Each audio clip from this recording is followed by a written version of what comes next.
This week on Personally Speaking, our guest is Carol Silva, an Emmy Award-winning journalist. Talk about her faith, certainly, and her work in journalism, but more importantly, her reaction to a diagnosis of stage 4 lung cancer. Please stay with us.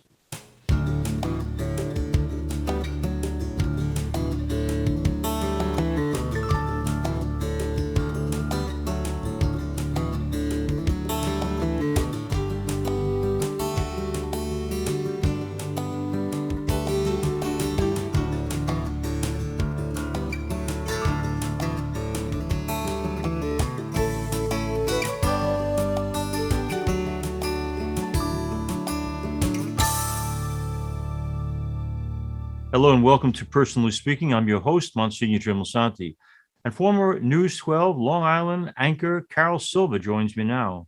Carol was the morning anchor for News 12 for over 30 years and announced her retirement in December 2019.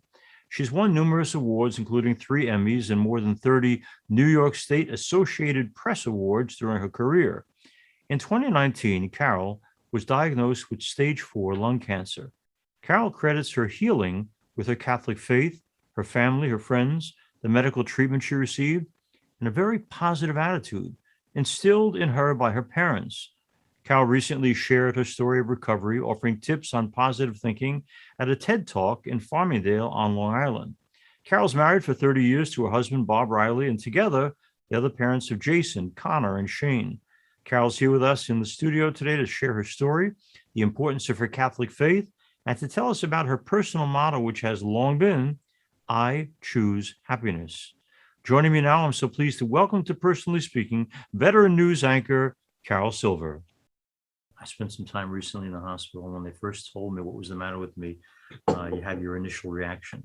The first time that they said, this is the big C, any anger at all? Me? Yeah. Not a bit. Not a bit. Never. In the whole process? Never. Never. I was never afraid. I was never angry. How come? It's just such a natural You're gonna response. have to ask God someday. The two things that you get, anger and fear, and you're saying they weren't part of the journey. Not a one. I was never afraid and I was never angry. Okay, tell me about family reaction. That's you. Carol was built one way. Bob, the kids, how did they take it? They were scared to death. Yeah, that's normal. Well, they say I'm not normal. Yeah, isn't that amazing? Yeah, scared, and then ultimately accepting that you knew what you were talking about. I think when I was declared cancer free, Yeah, 50 weeks after my diagnosis, wow. then they said, oh, she knew what she was talking about. Yeah. He knew what he was talking about too. Yeah. Amen. Yeah. All right, let's go back to this Bob that we're talking about, this wonderful husband. 30 years worth? 30 years. In fact, we renewed our vows. His surprise to me for our 30th anniversary. It was beautiful with Father Kevin Smith, Oh, our sure. former Yeah, pastor, yeah, our yeah. longtime pastor and friend. Right. It was Now great. in beautiful Blue Point. Yeah. Yes, he is. Yeah. Exactly. It's a good little, but you know, because you've been to weddings of mine, that I ask couples to write that letter. There's a billion people you can marry. Why is this the one? What did you know 30 years ago about Bob that made you say, this is the one God meant for me? He was my friend for Okay. such a long time, for years.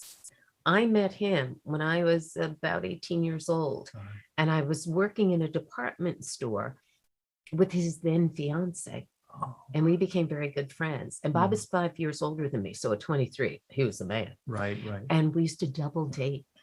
Ah, With my first boyfriend, we used to double date with Bob and his fiance. And I thought he was so cool. He'd say there's a concert at Eisenhower Park, and we would go, and he would put up the trunk of the car, and he had a blanket, and he had a cooler and a bottle of champagne, a little very glass. cool. Very Obviously, cool. serious So man to take. he was a friend of mine forever. And then he did get married and he got divorced. He Okay. got married to somebody else. Oh, Not okay. not his the one that you fiance were at the friends point. with, right? Nope. And we would run into each other on occasion. Mhm. And he coincidentally started working in television, and he was working at NBC, and there was a strike at the network. And so he ended up, for the couple of months that Mhm. NBC was on strike, filling in at a new television operation on Long Island, Ah. News 12, and we ran into each other again. And we were such good friends. I kept saying to him, you really have to go out with my girlfriends. You're such a good guy. And one day he said, I don't want to go out with your friends anymore. Right. But what I knew is that he was a great friend. He had such a great heart, a really good soul. He was willing to go along on the search with me, the soul search, the faith search. Right. He was willing to do that with me. And you know what I've said to my kids, I couldn't breathe without him.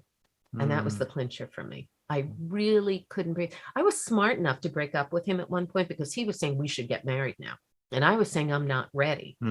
And so I said, we have to stop dating because this isn't fair to either one of us. Right. And during those months, I was talking to my mother one day and I was like, oh, but it's so painful. Yeah. Like I can't breathe.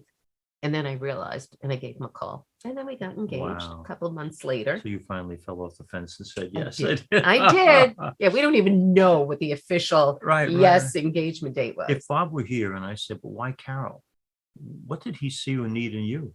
He says it all the time. He says there was a light. When we worked in the department store together, he said sometimes I would walk into the building and there would be like this light about me. And he said, I wanted to know what that was and I wanted to have it. Wow.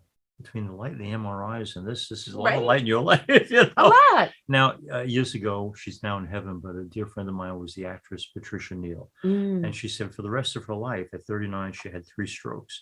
That the rest of her life, people who had been through stroke drew strength from her, but they also turned to her for encouragement. Now you've survived this god-awful cancer. There's tons of people out there who are battling cancer, and I know they look to you as some kind of source of knowledge, information, strength. Can you handle that? Absolutely. Okay. Because I can say I don't have all the answers. Yeah. I don't, but I know what worked for me. See, what worked for me was, why did I handle it so well? The moment they told me I had stage 4 cancer, I was in a room with a new oncologist I had. I didn't think I needed an oncologist. I grew up so healthy. Right. I had been a runner, a walker, a swimmer, a lifeguard. I'm a vegetarian, for goodness sakes. Why? I'm going out to have hamburgers today because I hope they're good. I hope they're good. But why would I possibly get cancer? And so here I am in a room meeting an oncologist because I had gone for a test for this cough that was persistent. And it turned out that it was stage 4 cancer, a golf ball sized tumor in the top of my left lung, moved on to 12 more tumors in my brain. Wow. And at the moment that I was sitting in a room meeting my oncologist for the first time, it was myself, it was my oncologist PA, physician's assistant, my husband, and my friend Kathy, because she's a nurse. Okay. And now she's my personal nurse. Why not? Right, good. I call her when I need. Hey, buddy. That's right. Translate this for me, would you? And the doctor said, Dr. Sitharamu said, you have stage 4 cancer. And that room got like deadly silent until we heard the words, thank you, God, for my healing. And that was me. Yeah. I said it and everybody was shocked. And I was shocked, even though I said it.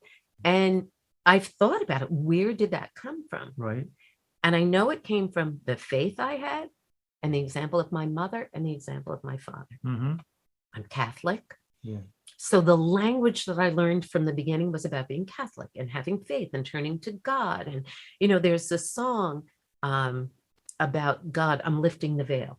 I'm lifting the veil between me and my God, no separation, no distance at all. Okay. And I literally will say to God, sit right here, right next to me. Whatever God is, sit next to me, right here. He doesn't know because Bob can sit on the other side and they never fight for a side. And so that is a part of me. I'll just say to God, be on my team. Like I did to Jesus the day that we were walking towards the pond in that vision that I had, during an MRI or a PET scan or whichever it was. And so I have that faith where I can always say to God, I'll have a problem or I'll even be angry about something. And I'll say, okay, wait a minute, God, we've got to figure this out because why am I angry? Really, what's going on? Or why don't I feel good today? Really, what's going on? I don't mean physically, like why am I feeling a little angst? Okay. And God and I will have these conversations. So I grew up Catholic. My mother, who raised my brothers and I alone, till I was 10 because my father was in the military. He did 20 years. So he okay. lived in other places, was stationed in other places. She taught my brothers and I. She was a church lady. Mhm. Little hat, the little gloves when I was little, She taught us that God was the greatest power. And we were responsible to find out more about God and to look for God inside other people. Okay. And that meant that my brothers had God inside them too, even if there were moments when I doubted it as a child. And that was a great lesson. And my father had an incredibly positive attitude. He was born in El Paso, Texas, and his mom died when he was 2. And his dad went back to Mexico and sent my father and his 4-year-old sister to be raised by the grandparents in Santa Monica. Okay. And you could be complaining about that for the rest of your life. But instead, he was always so positive. And he became a naval corpsman with the 1st Marine Division during World War II. And he was in the South Pacific and trying to save so many guys who were so badly injured. But he never told us about those stories. He never exaggerated. He just always told us to think, about our possibilities and doing good for other people. So we had that incredible foundation of love and looking for God from my mother and from my father, this positivity that don't get stuck in the negative stories. Don't get stuck in it because there's a reason for everything. Latino? I'm sorry? Both mommy and daddy Latino?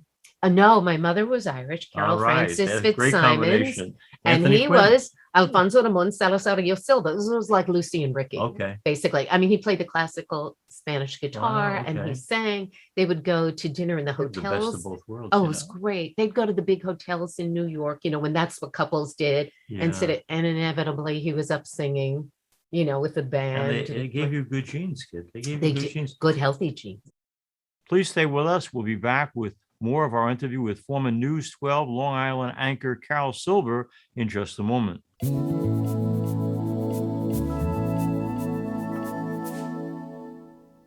It's pretty amazing when you consider that 7 years ago, we didn't have the treatments we have now. We cure 80% of children with cancer. Go back 50 years, we were curing 20 to 30%. This is the miracle story of modern medicine. We understand what makes this cancer tick. And of course, without donors from around the world, this just couldn't happen. There's one thing we're focused on, and that's beating this thing. St. Jude Children's Research Hospital. Finding cures, saving children. Learn more at stjude.org.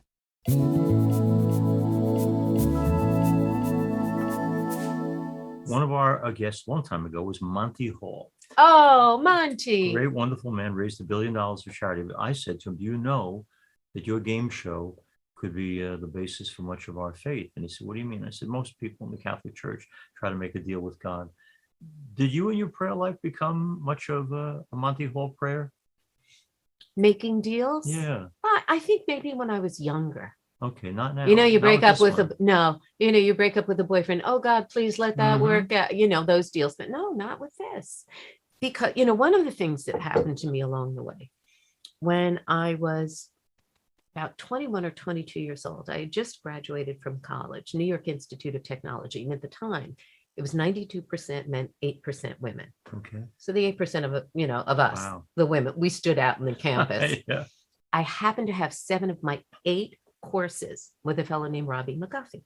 Oh, yeah. And Robbie and I met outside. So we became friendly in school projects together. I ran into Robbie outside a bar in East Meadow one day. And we were standing outside and we just graduated. It was July, I think. And we said, what are you doing? What are you doing? And I said, I'm doing this. And I pointed up. I had started reading my Bible. I guess maybe that I'm growing up now. What does life have for me? Sure. I wasn't sure. So I had started reading my Bible and he said, so am I. And I went home to meet his mother. We never dated. We were always great friends. Okay. I went home and I met his mother, who is Nana Rita to my children. My mother died when my children were 1 and 2. And Nana Rita became their grandmother. And she is still, I think she's going to be mom. I hope you don't mind me saying. I call her mom. She's going to be, I believe, 93 on her next birthday. Did Robbie's daughter's wedding last month. Yes, I know she got married. And so I had that behind me, prayer meetings and So surrender to God's will has always been built in there, even though once in a while you negotiate. No, I don't surrender, because the word surrender to Okay. me would imply, I mean, my dad was, with the Right, Marines, right. with the Marines for 20 years. So I don't think my brother Kevin, my No, brother, I you don't don't think surrender. that Yeah. we don't surrender. But God, I'm willing to work with you and do whatever it takes, and I will do Okay. my best. And that's not surrender. That's doing the best that I can. And if God says, come home tomorrow, I'll come home. Now I will remind him, I have children. I have, Right. a couple more weddings and that kind of thing, Yeah. but I'm okay with any Right, of the it. children. Good segue. Carol shared with us before the program that she and Bob take their faith very seriously, which we know. But have you got any insight at all into how do you pass on the values that matter to you to the children you love? What works, what doesn't work? Yeah, you are, the expression that you may be the only gospel Mhm. that anybody ever sees. So live your life well, right? Some Okay. people will never open a Bible, they will never go to church, but they see somebody, you without your collar, but you, Mhm. and they'll be really touched by who you are. Yeah. And that's what my children have learned Okay. from, by seeing. Watching it in action. Yeah. And I think, my younger two, 27 and 28, and then I have a stepson Okay. who's 40. And I think that if you asked my younger two, even the big guy, even Jason, that they would say, she's always got a lesson for us. Mhm. Mom's always got. So sometimes I vocalize the lesson in what is, Right. but they can't help but witness what's happening around them. And ironically, my daughter got to that point. She went to St. Anthony's Hospital, St. Mhm. Dom's, little Dom's, we call it, Right, the elementary right. school. She ended up in St. Anthony's High School. And her senior year, not surprisingly, she said, her name is Connor. Strong warrior, Gaelic for Right, strong right, warrior. right. Great No idea till surrender. she was 15. Okay. And she thought she was the strong warrior in the house, but we worked it out. It's fine now. We're all good. And she uses the strength for good. She really does. She teaches in a Title I school, a high needs school outside Washington, D.C. She's wonderful. But So she says St. Anthony's and she said, she went to what? St. Anthony's, and she came home one day and she said, by the way, my religion is Connorism. I figured it out. And I said, oh, that's great. And given Catholic elementary school for you and your brother, and her brother, Shane, was in Chaminade, I'd like the money back because that's my beach house. She went to University of Maryland, and she met a lovely Catholic boy who went to Calvert Hall, the Chaminade of Okay. Baltimore. Right, right. And I said, no, poo poo. She God's had a got beautiful funny sense of Catholic humor. wedding. And yeah, God was like, don't worry, Carol, I have this one. And Shane, our youngest, who is 27, is dating such a lovely Catholic girl who invited me to a Catholic women's talk at St. Ignatius Parish in Long Beach just a week ago. Okay. And I thought, this is amazing. So My they've friend, Father Brian Barr. watched. Yeah. Yes. Yeah. Yeah, Father Brian. So my kids have been watching, and they've been Now, listening. these kids with this beautiful background of the Irish and the Latino, I want to talk about that. Lydia, the wonderful chef, Yes. she was our guest 2 weeks ago. And as a migrant from refugee camps in northern Italy, escaping the communists in Yugoslavia, while she believes obviously we should all come in legally, she said, I watch those people at the southern border and it breaks my heart because I know what's going on is you do anything you can or have to save your children. As a bona fide great American that you are, but also someone with a heritage very similar to a lot of those folks. What do you feel when you see that? When my dad died, Newsday did an 8-page article on him. It was the year 2000. Wow.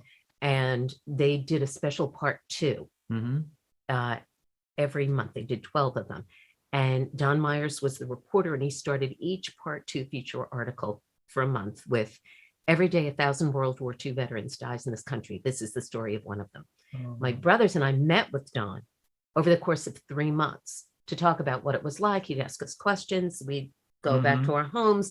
We'd come together with more pictures or whatever. So it was in-depth. Don is an amazing journalist. And I say that as a journalist, an incredible journalist. And one day he turned around to my brothers. I have a brother 11 months older, and I have a brother 22 months younger.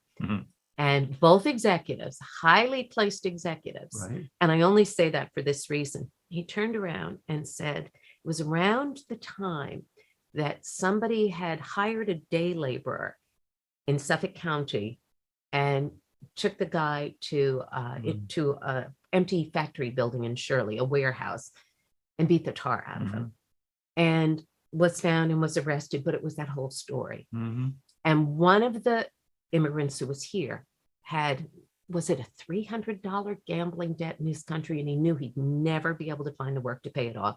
And so he came here to get that so he could come home. 2 guys were beaten. And Don Myers asked my brothers about that. My older brother cried so hard. And he said, I thought about that since the day I heard that story, because that could have been me and Brian. Yeah. We're a generation away from that. Yeah. You know, my dad grew up in that house in Santa Monica, and as the Depression got worse and worse, more and more relatives moved in. And the last year of his life, for this article, his cousin Pete in California was interviewed. And he's the one who told us Dad never did, because he didn't tell negative stories. Why remember them? Why choose to remember and repeat the negative? And apparently the last year of Dad's life, he lived under the back porch. It was Santa Monica. It wasn't Hicksville where we were, on a blanket with a light bulb hanging from a wire. And that was the year before he decided to join the military. Lie about his age and go a year early, which worked out for everybody. You know, listen, they were taking warm bodies then anyway, so it was okay. My brothers and I looked at each other and I said, Dad was the first Harry Potter. We didn't know. But, you know, the compassion, who in this country would try to illegally cross the border by climbing mountains or walking across streams because somebody was going to do something bad to their family? Who would do that and then try and get work and run every time you saw a government car, a police car? Most people here wouldn't do it. We know one woman who was a nanny here, and she was sent here because one day the Sandinista came to the door and took her brother out and shot him in front of the house. Then her father, and her mother turned around to her and said, you are leaving. And her mother, and she didn't want to leave. She was so afraid for her family. Her mother paid for her to escape in the false bottom of the bus. And she came here and she was a nanny for somebody that we knew. Cal, why though? Why, since we all are immigrants here, nobody was born in America, we all come from someplace else. Why do we forget that when we look at the Latinos coming across the border and them, and we forget that them is us? Because people worry they're going to take what I have. Okay. People forget their own heritage. Unless you're a Native American. As an Italian, man, we went through the same thing. Yep. But now we forget. Unless you're a Native American, you had somebody who came here, even be it legally. You had somebody who came here under great duress or situation, be it from Ireland, be it from Italy, wherever it was, be it from, you know, Asia, wherever it was. And sometimes we forget that. And it's good to remember that. It's good to be reminded. You mentioned your work in journalism. And so my loaded question is, we certainly in the priesthood over the past 20 to 30 years have a lot of rebuilding to do. Even though 4% did bad things, 96% gives everybody a bad rap. We're all tarred. Yep. I know that you're semi out of that work now, but not really. As a journalist, you got to know that all the surveys indicate maybe it's the success of Mr. Trump with the fake news accusation, but you guys aren't being believed like you once were. Exactly. What do you do to correct that? One of the things that I do is I tell people, no matter what you watch, turn off the news. Get your headlines, read something in a newspaper, listen to different things. There are definitely people lying. People know that they will make money and more money by lying. There was even a recent study that backed up that people, you know, people complain there's so much negative news. Right. But people watch more negative news. Yeah. You know, others have tried to do positive channels and that's not as watched. And because news has become a business, because it was so profitable without the investment of making a movie, for instance, news became a profitable thing to do. And some people are making money off of telling what's not the truth. So what can you do? You can watch less of it and make sure that you watch, read, listen to a little bit of what everybody is saying, and then go back to the source. There was an editor, a chief editor at Newsday who left to teach at Stony Brook University. And he actually put together a program that's used around the world now to teach people how to go back to the original source and Mhm. find out where the root of the truth is. Yeah. And that is invaluable. Howard Schneider, I believe, was his Oh, name. And, sure. Yes. I'm yes. sorry if I got the name No, wrong. yeah, I think you got it right. But it's brilliant. We're all so busy and our Mhm. life is so fast paced, and it's so easy to pick up your phone and just check the headlines. We need to stop and breathe. And if it's something important to us, go back to an original source and read what you can read, but also watch other things. It's one Mhm. of the things that I say, watch things that are constructive, that Right. are Right. uplifting, and things that make you laugh, because that makes you feel so much better. I mean, Mhm. that's scientifically proven, and we need to feel better. So I'm a big supporter of, Netflix or Right, Apple TV right. or whatever it Just is. feed yourself from many sources. Make yourself Yeah. laugh. I want to thank Carol Silva for being with us. She's a noted, respected, and much loved journalist, Thank you. but she's also got an incredible story to tell about hope, about not surrendering to anything, but being positive, upbeat, embracing life, and also challenging herself to be even better than she already is, which is amazing anyway. So I want to thank Carol for being with us, and I hope you will. Where do they get the TED Talk? How do they find out about the TED You know Talk? what? The TED Talk is on TEDx Farmingdale, Okay. and it's Carol Silva, TEDx, even Carol Silva, TEDx. I have to add one more thing. I also Sure. tell you, partner with God. I'm sit right here. Come on, Yeah. buddy. We have something Bob's to work over here, out. God's over there. What more do I need? You don't need much, really. You're blessed. Amen. Thank you, Carol. Thank you so Thank much, Monsignor. As we end today's program, I want to thank you all for being with us. If you'd like to be in touch, you can reach me at personallyspeakingpodcast@gmail.com. You can see past episodes of our program by going to YouTube and punching in Personally Speaking with Monsignor Jim Lisante. And don't forget to click like and subscribe. You can also get us at personallyspeakingpodcast.buzzsprout.com or www.closeencountertv.com or www.ollmp.org. Personally Speaking is also on Facebook at Personally Speaking with Monsignor Jim Lisante. We're also now on Instagram at Personally Speaking Podcast. Please share and let others know about Personally Speaking. Personally Speaking is a great show. I'm privileged to serve as host and executive producer. Our producer is Lisa Jandovitz. Thanks so much for joining us. We're with you again next time on Personally Speaking.